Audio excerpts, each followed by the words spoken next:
Mes chers compatriotes africaines et africains, d'ici et de la diaspora, le 25 mai 1963 marque la création à Addis Abeba de l'Organisation de l'Unité africaine, symbole de la journée de l'Afrique que nous célébrons avec fierté aujourd'hui. J'adresse à chacune et à chacun de vous mes chaleureuses félicitations. Je rends hommage aux précurseurs du panafricanisme sur le continent et dans la diaspora et aux pères fondateurs dont la vision lumineuse, transcendant les barrières, a allumé la flamme incandescente de l'unité africaine voilà maintenant 59 ans. De l'OUA à l'Union africaine, portée sur les fonds baptismaux le 9 juillet 2002 à Durban, le legs des anciens a été forgé et consolidé.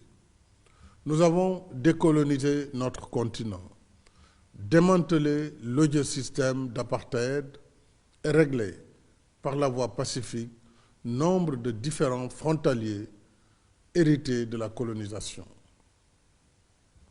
Portés par la foi des pionniers, nous poursuivons nos efforts d'intégration à l'échelle continentale et au sein de nos communautés économiques régionales. À travers l'agenda 2063 et les initiatives du nouveau partenariat pour le développement de l'Afrique, le NEPAD, enfin par la mise en place progressive de la zone de libre-échange continentale africaine. Nos avancées sont significatives. Il en est de même de nos défis.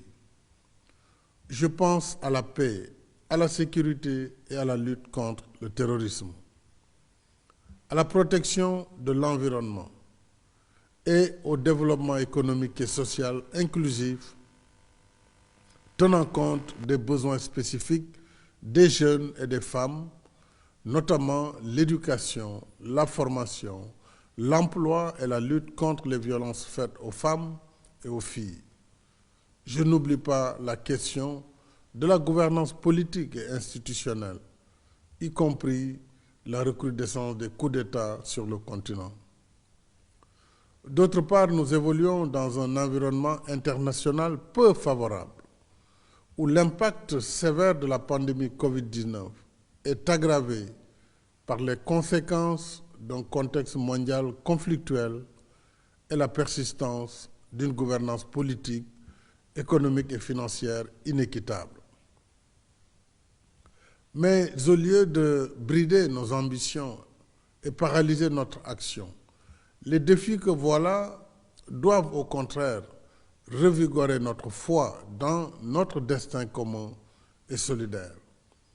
Ils doivent nous rappeler que si nous voulons libérer tout le potentiel de notre continent, il nous faut d'abord compter sur nous-mêmes, resserrer nos rangs, être plus unis et solidaires et croire davantage en nos propres capacités à construire l'Afrique de demain.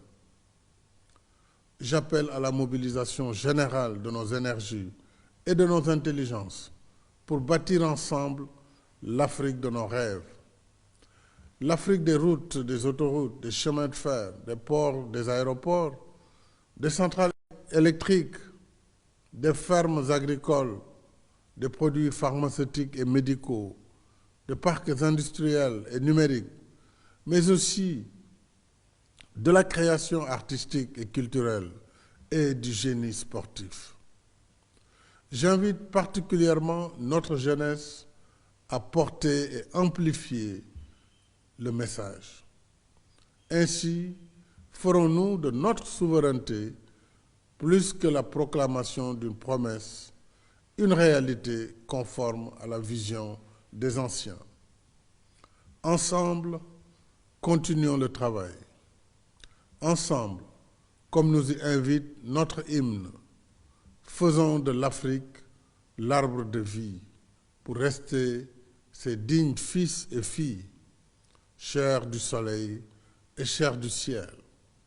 Vive l'Afrique, vive l'unité africaine.